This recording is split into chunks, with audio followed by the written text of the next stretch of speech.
So then, we finally have a transmission system by about 1939 or 1940. World War II intervenes in 1941. We actually had a couple stations sign on the air in New York and other places for experimental broadcasts, but effectively television is shut down for the duration of the war for various reasons. And some of which had to do with television relying on materials that were very much needed during for the war effort, and also having to do with having too many radio signals out there that a potential adversary could hone in on, for a bombing run and so on. So it pretty much was after World War II, and so 1947, 1948 is when most of the very early TV stations are going on the air, and those tend to be, of course, in the very large markets. The FCC has to figure out how to apportion TV channels. At that time, we were just talking about 12 channels, channels 2 through 13, and they had settled on a coverage area that meant that you couldn't have stations on the same frequency, on the same channel, any closer than about 200 miles from each other. And what that means is in very congested areas of the country, such as the eastern seaboard and even the Midwest around the Great Lakes, you would run out of channels. And so that's, for instance, why even markets that were fairly good size at the time, like Cleveland, only got 3 channels, and Columbus got 3 channels. Cincinnati got 3. Dayton ended up with 2 initially, and it was only after we get into the 1950s and they release more allocations on the UHF band that we're able to start putting additional channels on the air. All these channels were coming on the air at that time, but not a lot of TVs to watch them on. I think when we went on the air in 1949, there were 2,200 TVs in Dayton. Most of those were in bars. Right. And so the viewing experience, can you speak to that a little bit? What that would have been like for most people? Most people, like, we've got TVs in our homes. That was not the case back then. No, you had to be fairly wealthy because the early TVs were extremely expensive. The screens also were very small for the most part. So you had the cabinet that the TV sat in or sat on, and maybe the screen was only a foot or maybe a foot and a half across. And in fact, some TVs, some of the early ones, were sold with magnifying glasses on top of them, or glass that magnified the screen, to make it a little bit larger. But yeah, the cost kept it out of the homes of a lot of people initially. And as you say, bars were a very big thing. Appliance stores would put TVs in their showroom windows, and so you would find people who would, in the evenings, would walk by, Joe's appliance store and just stare. They wouldn't be able to hear anything, but they would just stare at the image. And sometimes that image may not have been anything more than a test pattern, but the idea that this was a signal that was coming from someplace else and into this little box made it a novelty and made it something that people wanted to pay attention to. The other thing was that we didn't have wall-to-wall program schedules either. Most stations didn't begin programming until the very late afternoon or early evening, and they signed off usually by about midnight. And really, it would take several years before we started seeing daytime schedules expand and proliferate. And a lot of those were programs that actually had been borrowed from radio. A lot of the so-called daytime dramas and a lot of the game shows had been taken from the network schedules on radio. Well, the first show we ever heard was Texaco Star Theater with Milton Berle, and that was a straight from radio, a lot of vaudeville performers. So those shows, and you can speak to this as well, those types of shows became wildly popular right away, not only because they were the first things you saw, but they were stars you already knew. And Milton Berle, I think, is a particularly interesting example. He had been on radio, but had not been a big star on radio. The fact that he was one of the early ones to move to television, meant that a special light, very literally, shone on him, and he became the first big star on television. And in fact, on the evenings when his program aired, theaters would shut down, bother screening films because everybody was at home or they were at bars or staring in front of the appliance store window at his program. Same was true for later shows like Sid Caesar's Your Show of Shows and that sort of thing. These were big events, and of course too, you had a lot of the audience were new families. Post World War II, we had the baby boom generation beginning to come on, and so people were busy furnishing their homes with appliances because there were a lot of new home appliances that hadn't existed before, and the TV was just one more thing. The other thing that's interesting about television, and as it does move into individual homes, is it radically changes the nature of what the home is. Prior to television, they didn't talk about living rooms so much. They talked about parlors. And we had, the parlor was where the family gathered in the evening. At one time, there might have been a piano. At least one person in the family would have known how to play the piano, and sheet music was a big seller, and it was a big source of entertainment. Radio comes along and sort of displaces that because you can get recorded music and other kinds of entertainment, and the room is arranged so that everybody is around the radio, but it can still be a fairly small room. When television comes along, that's when we start getting the living rooms, and the TV displaces both the piano and the radio as the focus of attention. And by the way, one of the big selling points for televisions, for whatever reason, I don't mean to get gendered here, but men were considered to be the primary market for televisions. It was felt that, for one thing, a lot of the programming in the evening seemed to be aimed at men. A lot of the sports programming, action adventure, westerns, and that type of thing, aimed at men. To convince wives that this was a good thing, one of the things that some of the manufacturers did was they said, well, at least you'll know where your husband is at night, because he wouldn't be going down to the bar to watch down there. He could be at home, and you would know where he was 7 nights of the week. That's funny. Yeah, I guess that might be a selling point if your marriage is on the ground.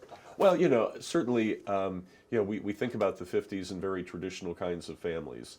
This was a time when gender roles were very, very baked into every household, and there were exceptions, obviously, but it was enough of an expectation that this was a selling point that they could make that worked. That's clever. So WLWT is the first station in Cincinnati. Crosley owns them. By 47, they've already got their foot in the ground in Dayton, planning for at that time WLWD, which are our original call letters. What was the TV environment and the market environment like in Cincinnati, and then crossing up to Dayton, as far as at that time? Because they expanded pretty quickly from there to there. Right. Well, of course, Crosley had put WLW on the air back in the early 1920s, and it became the 800-pound gorilla of the Cincinnati market, very obviously. Crosley actually had become a little bit disillusioned with broadcasting toward the end of that period, and it had to do with the fact that WLW had been at one time a 500,000 watt station, and that was done as an experiment. As it turned out, that was a little bit too powerful. People reported picking up the station on metal fences and in their dental work and that type of thing. It was literally wiping everything else off the air close by, even though it was extending their range to literally multiple continents. But after that, after WLW was ordered back to 50,000 watts, supposedly he never had quite the same attraction to the industry. And this is why his partners at Aviation Corporation began to have more of a role for things, and of course the company eventually becomes known as Avco. It certainly was the situation in Cincinnati that it was the early radio broadcasters and the early media companies that are interested in television. They realize the value. So you first have Channel 5 in Cincinnati, WLWT, coming up from Crosley. You have Channel 9, which was owned by Scripps Howard, which had a radio station in town, a smaller radio station in town also.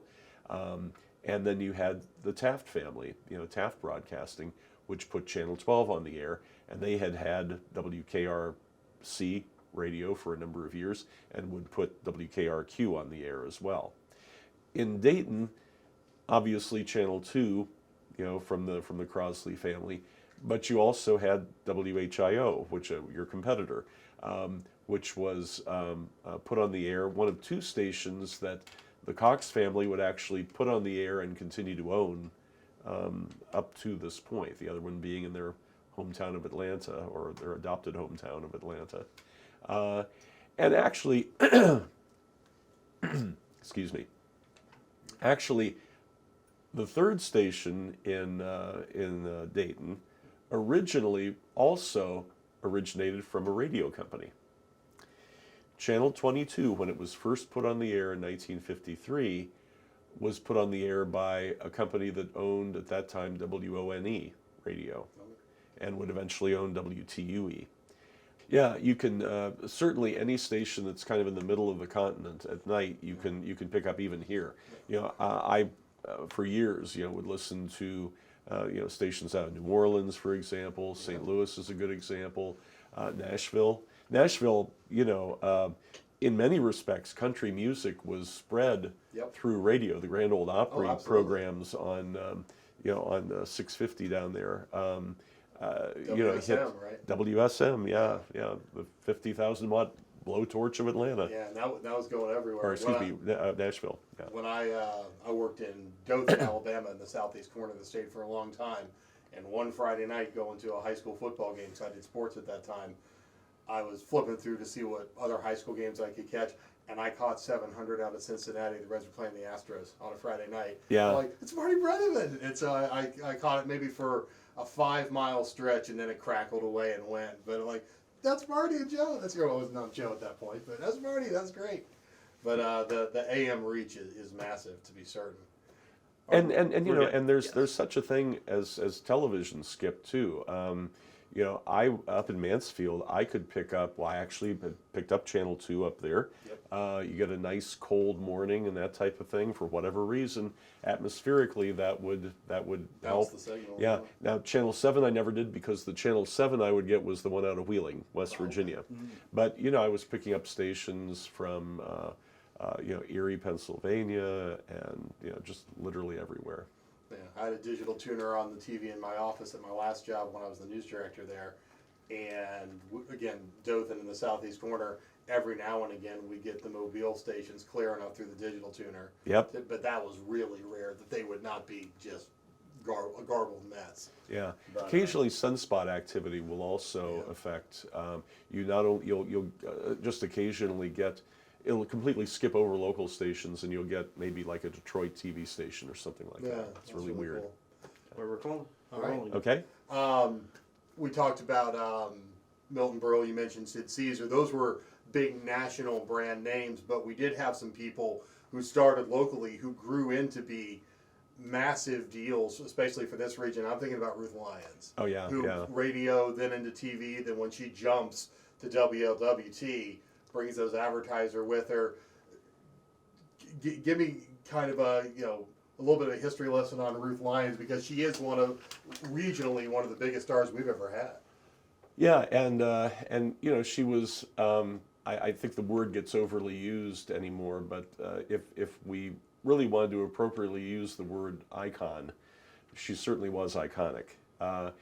If only because a lot of the things that she did on air were not things that other performers necessarily were doing. She always had the bouquet of flowers in place of the microphone, or kind of concealing the microphone. She really did talk to, if you see her program, or if you, prior to its going on television, if you heard it on radio, she's talking to people as though they were her neighbors or her close friends. She's giving advice. She's kind of unbridled in her willingness to share her opinions about things. On the television program, if you ever watch that, they had a glider, so they would rock, as she was talking to her guests, and it could be Bob Hope, for God's sake, and they were rocking on this glider. And I have never seen another performer, do those sorts of things. But my goodness, if you were an advertiser, having just 60 seconds on the Ruth Lyons program was almost a guarantee to not only sell people on your product, but keeping them loyal for years and years afterward. And there are a whole lot of Cincinnati centered brands that were able to do that, and ones that were from the region. No wonder that when television comes along and they need this new generation of stars, they turn to people with established reputations and audiences like the Ruth Lyons and for their initial programs. And of course, the 50/50 Club was one that she hosted for years and years and years, and not just, of course, in Cincinnati and Dayton, but it was also carried by the Avco stations in Columbus and Indianapolis, eventually Atlanta, and then it was syndicated to stations owned by other companies in West Virginia and Kentucky and so on. I wonder, this is as much of a question, but this is us just talking now, watching our previous anniversary specials. I wonder nationally how different her career might have been. She seems to have had some sort of falling out with NBC, and where they were going to take her national, but then didn't, and there was something that happened. It was less clear in our specials, but that's one of those sliding door moments where that show could have been Phil Donahue, but she ended up a little more regional because of whatever happened. So it's just those in TV and radio, those sliding door moments. You just wonder, as big as she was here, what she maybe could have been for all of America if that would have played out maybe slightly differently. It's very possible. Certainly we have examples all over the map of programs and program concepts that start out local and then they go national. A very recent example, not a wholesale transplant, but where the idea got taken, was if you look at Good Morning America. ABC struggled with a format for a morning show. They initially tried a show called AM America, which was kind of you should forgive my saying this, it was kind of a cheap copy of the Today Show, emphasis on the cheap. And they when they decided that after less than a year that AM America was not going to make it, they turned to their affiliate in Cleveland, which had this show called The Morning Exchange, and they pretty much lifted a lot of what Channel 5 in Cleveland was doing when they did Good Morning America, the informality, the living room set, the whole bit. And of course, Good Morning America within just a few years was #1 nationally. Very early it became #1 in a lot of urban markets, but it took a little bit longer in medium and smaller markets for that to happen. And even shows like Cops, people remember that, and A Current Affair. These are shows that start out also as local programs. Oprah Winfrey started out as a local program as well, and becomes a national sensation within just a few years. It's funny also what catches on and what jumps and goes, to be certain. You and I, before we started the interview, were talking about all the different kinds of programs that could come through and how varied it might be, what you would see throughout any given day, especially as those broadcast lineups expanded and started being on the air for more hours. I think of something, they weren't breaking ground here, but Midwestern Hayride, which was a big deal here, feels a little bit, I've never seen Midwestern Hayride, I'm a little too young for that, but feels like they were maybe trying to do elements of the Opry, maybe? I don't know, where it was country music and dance and some skits, but that was an early program here, actually produced at our station that was a big deal and broadcast regionally as well. Yes, and of course, This was years and years before Hee Haw, which became a big syndicated property, well, and a network property on CBS for a couple seasons. But if you look back, there were other examples of efforts in the Midwest to bring country music programming to the audience, which we ordinarily think of as being centered in the South. There was a WLS in Chicago, for example, was very big in country music for a number of years, and of course they were a 50,000 watt AM station. They had a signal that reached nearly all of the Midwest at night, and they were responsible for bringing country music and country entertainment to a lot of places. WSM in Nashville with the Grand Ole Opry, likewise would cover just about all of the Midwest at night. Unreliably, of course, these stations were. You would tend to, they would fade in and fade out, but you could at least get them usually for part of the evening. Yeah, and so to see a show like a Midwestern Hayride catch on and be something that was one of those early programs that meant something to people in this region who watched, I think that's it showed how that transition from radio to TV was really starting to take hold, and people were a lot more comfortable with the medium, maybe, that they were going to there for that type of a product. Yes, and of course, country music had been played in markets in Ohio for a number of years, so it wasn't completely foreign to people. Likewise, during the times when the auto and steel industries are really being built in Ohio and Michigan and so on, a lot of the people who are going to staff those factories are coming up from the South, and where country music was maybe a little bit more popular. Innovation is something I thought a lot about as I was watching a lot of materials to prepare to produce this special, especially at our station, where we were the first to show minor league baseball on TV. We did the Class A Dayton Indians, which you couldn't call them that now, but back then that's what they were. First to show auto racing. I'm using us as a model for this, but affiliate TV really seems to me like innovation is a word that I keep coming back to, because they were trying stuff and they were taking shots and they're having a lot of success. Sports is just a piece of it, but Hayride's another. But being innovative, taking those shots to fill that programming and appeal to more viewers, right? Exactly. I mean, whereas there are a number of things that could be transplanted fairly easily from radio by just adding the picture element to it. I mean, if you think about it, a lot of the newscasts, discussion programs, these are fairly easy.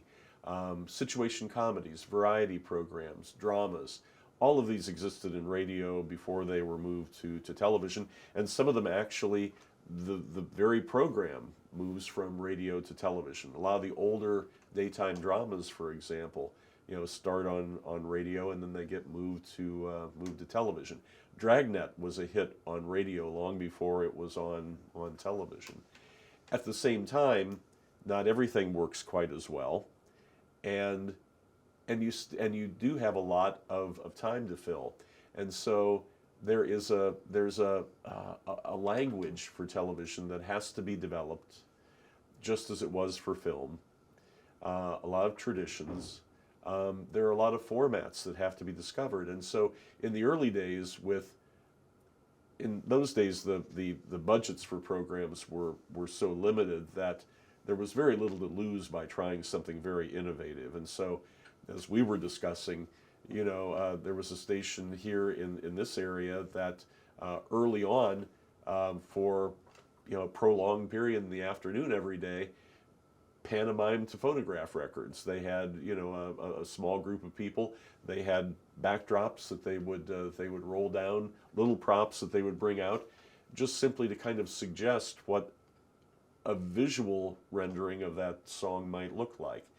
And with little competition, I'm not going to say the audiences were huge, because again, there weren't that many sets out there in those days, but it drew people's attention, and it suggested what television could do. And who's to say that maybe years later, when MTV does music videos, that maybe there isn't a little bit of what we learned about adding visual elements to popular songs that wasn't learned for that. Sure. when you think back to, I was born in '76, so I'm watching TV by the early '80s. MTV comes along, I think 80, 81, Right. something like there. So I don't know that that's necessarily the dividing line between the TV that was and the TV we have now. That's probably not fair. But what strikes you about those first decades of TV as the medium grew from 2,200 sets in Dayton? I doubt it took very long for that number to balloon. No. Once the stations were available. So what strikes you about that time in that growth in the history of the medium?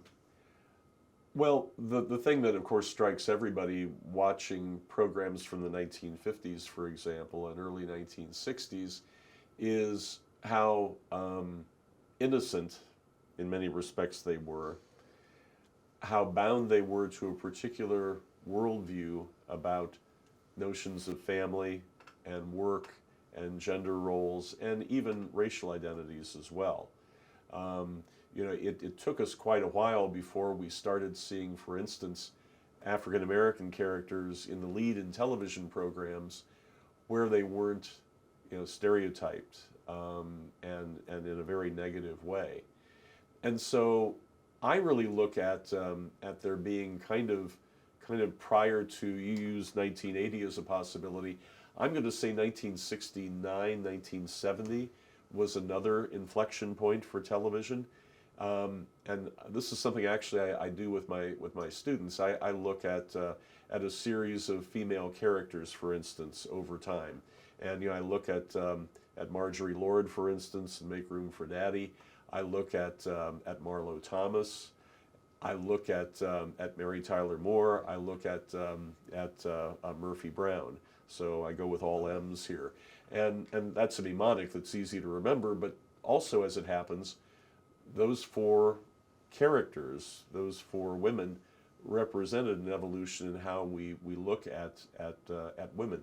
Marlo Thomas, for example, was adamant that her character remained single through the years that she was doing That Girl. She had a boyfriend, a steady boyfriend, all that time, but she felt that having a marriage early on in the show would sort of reproduce this.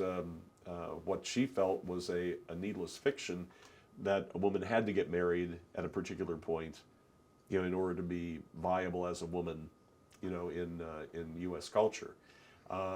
Likewise, Murphy Brown, was a character who not only put her professional career oftentimes before her personal life, but also was somebody who had a run with substance abuse and was kind of bouncing back from that, and yet was, Candice Bergen just really chewed up the screen whenever she was, in that series.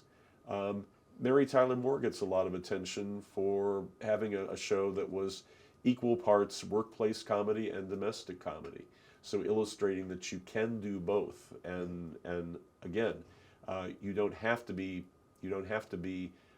married in order to have a successful personal life and a successful work life.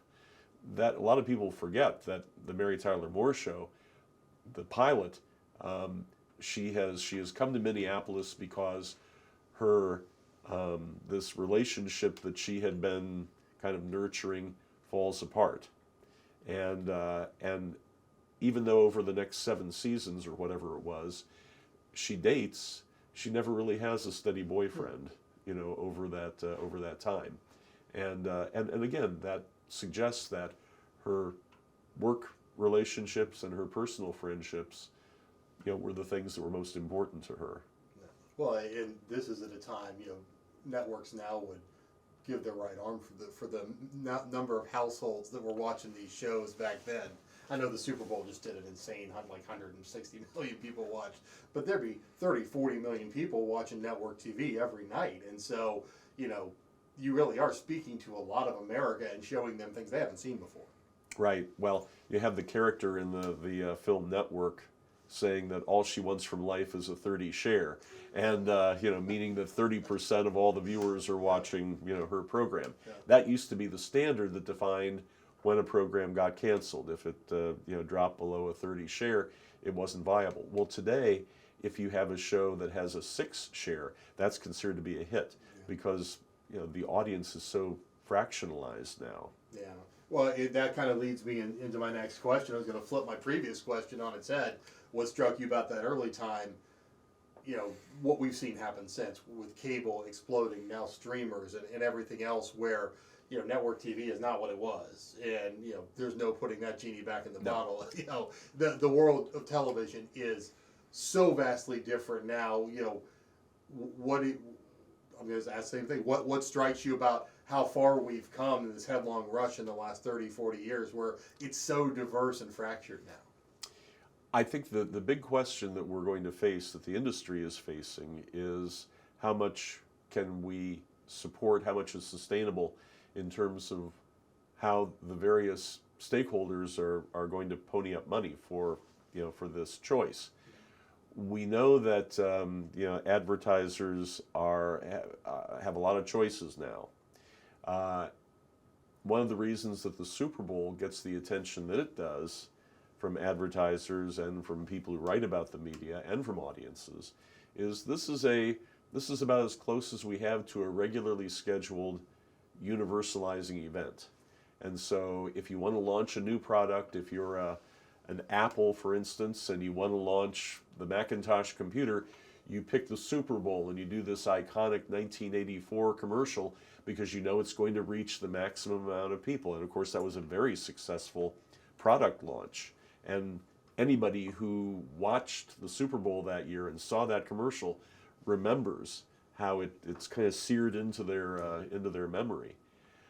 But I think the question now is, how many streaming services are people going to be willing to pay for?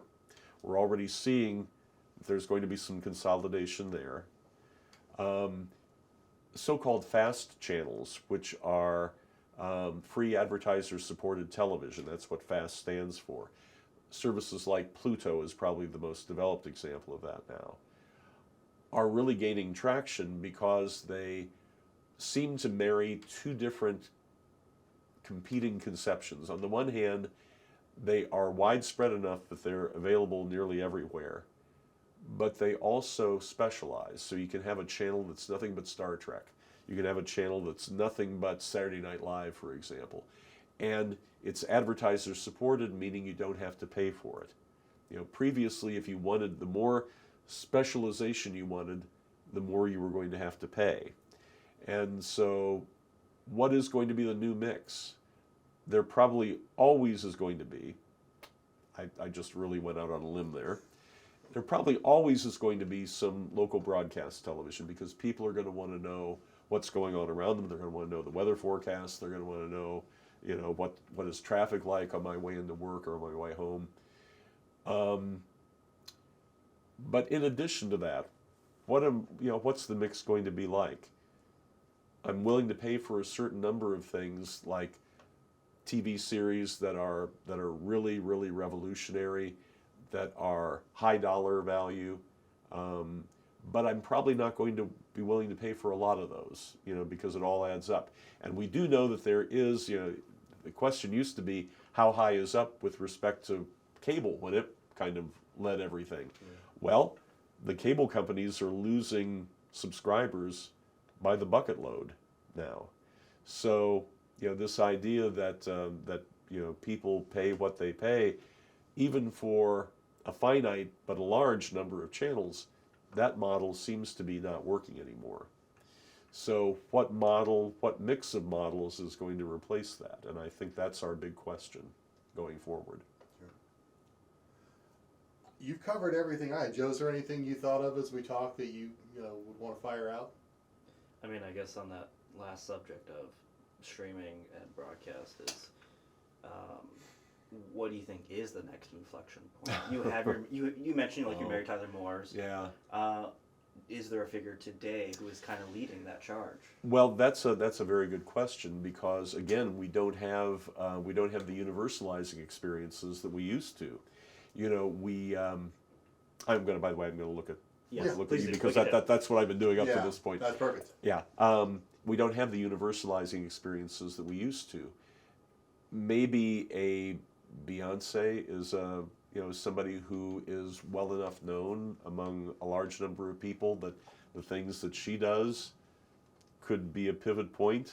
But you know, when Mary Tyler Moore was doing the things that she was doing, or when Marlo Thomas was making the decisions that she was, they were doing so to audiences that represented, you know, 40% or so of the nation's TV audience.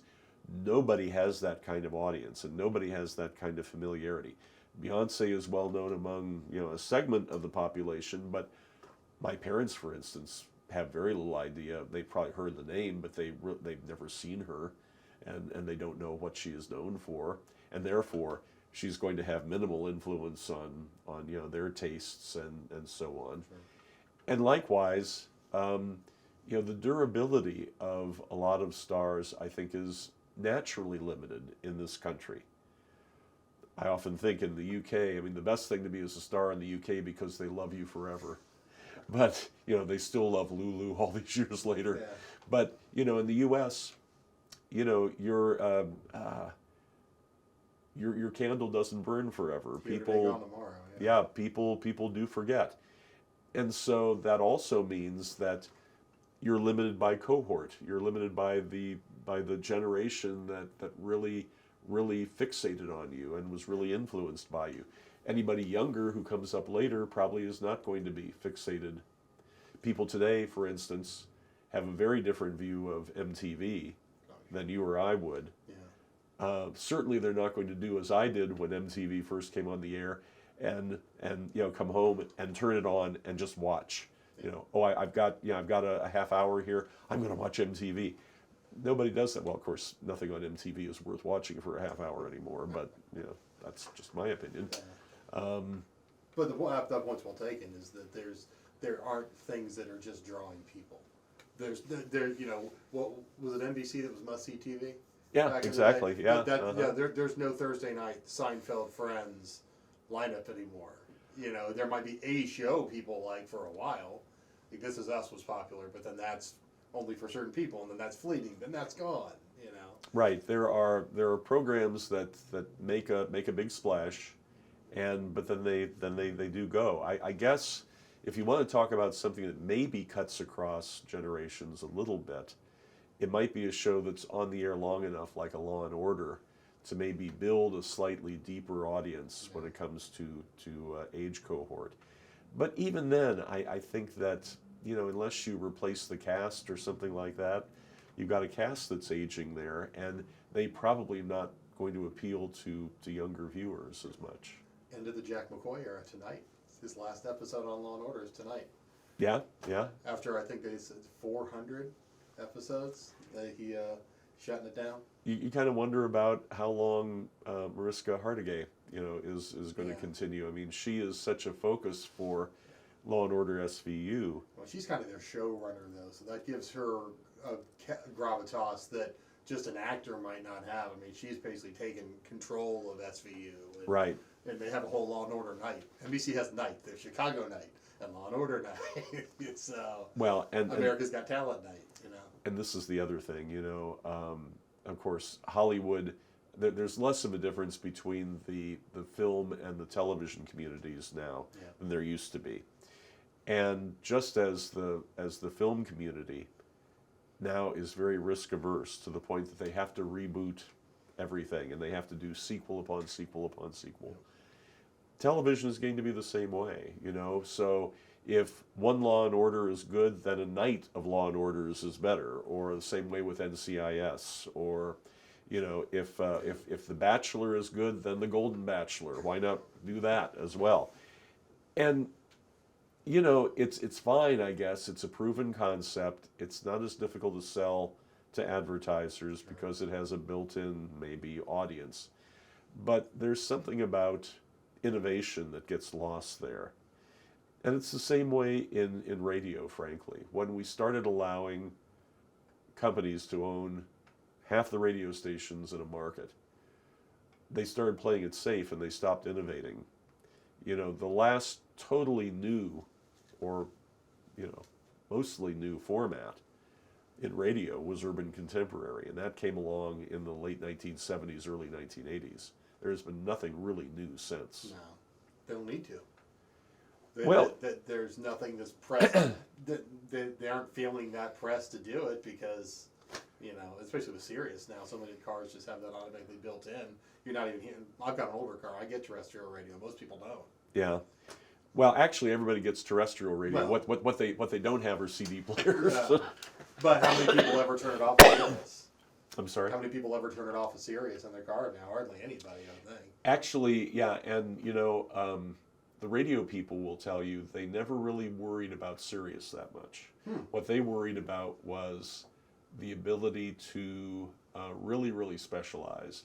They worried about the possibility of in-car Wi-Fi. Oh, interesting. Yeah, that was their big fear, which was why iHeartRadio has gotten so much into streaming. Yeah. Hosting streaming Yeah. for radio. Well, that makes sense. Yeah, because they're the big radio company. Yeah. And so they, in a sense, their vision is kind of leapfrogging satellite radio to what they see as being the next big thing. So they are trying to innovate a little bit.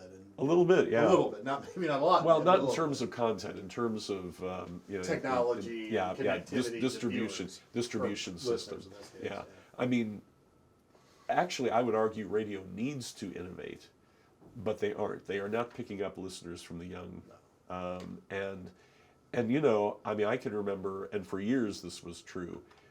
Somewhere around 12 or 13. You would start listening to your own radio station. You would stop listening to the one your parents listened to, and then you started developing your own tastes, and radio benefited from that. People study. That was how they filled in. They kind of backfilled their audience from the young end as they were losing them through attrition at the other end, Sure. and they don't have that, and so the audience is getting smaller. Witness that 4 years ago. Radio celebrates its 100th anniversary.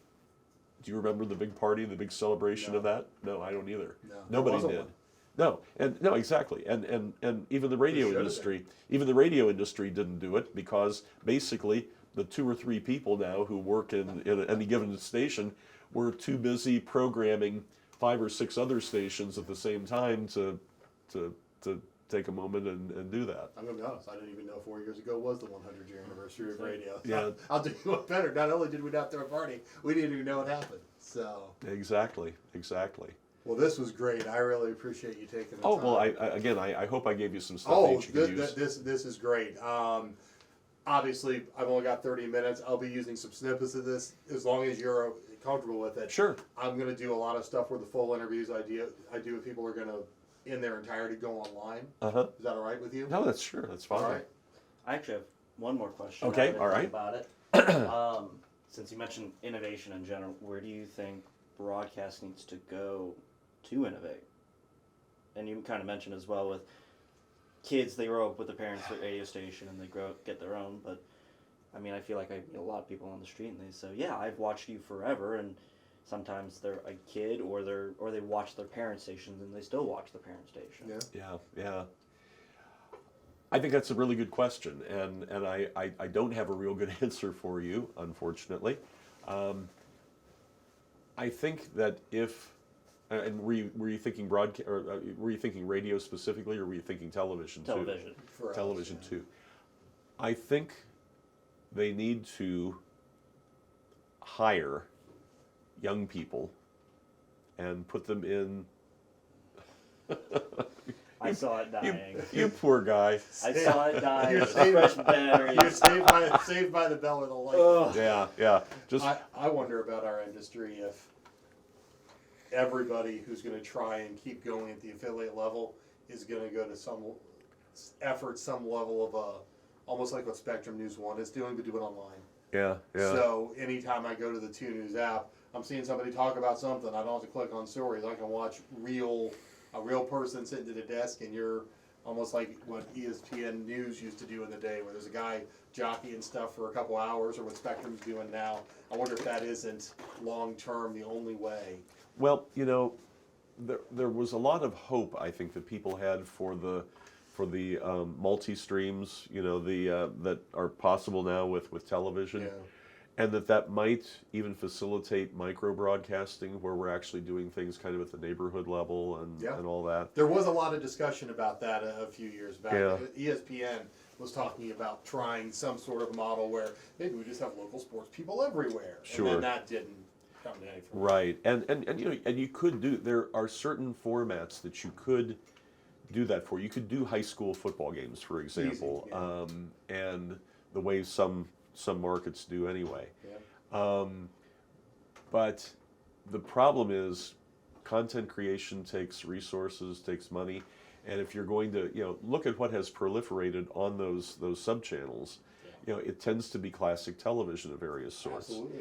And that's stuff that has been sitting in vaults that nobody knew what to do with. There wasn't a demand for it. Even Nick at Night no longer wanted it. Yeah. And Hey, we'll and show the Munsters, you know, or Yeah, whatever yeah. the case might be. and so, you know, it's great for somebody like me who loves classic television. Yep. I can, you know, go to MeTV or Get TV or Catchy TV or whatever, Yeah. and find something. Even if there's nothing else on that I want to watch, I can find it there. But this idea of micro broadcasting probably is not going to happen. And you know, one might even think like user created content, you know, might work. But Sinclair has tried that, and Yeah. and you know, a lot of it is just kind of, surprisingly enough, even though it you know, is kind of crowdsourced, it tends to be the same type of stuff. I mean, It's a video of a car crash. It's a video of a house fire. Exactly, or you know, or my friend, the first time he tried to do a barrel roll with his, you know, Yeah. with his skateboard, and oh, you know, he still has the stitches, you know, and that type of thing. You can only do so much of that, and also these are people nobody knows, so you know, what's really the attraction?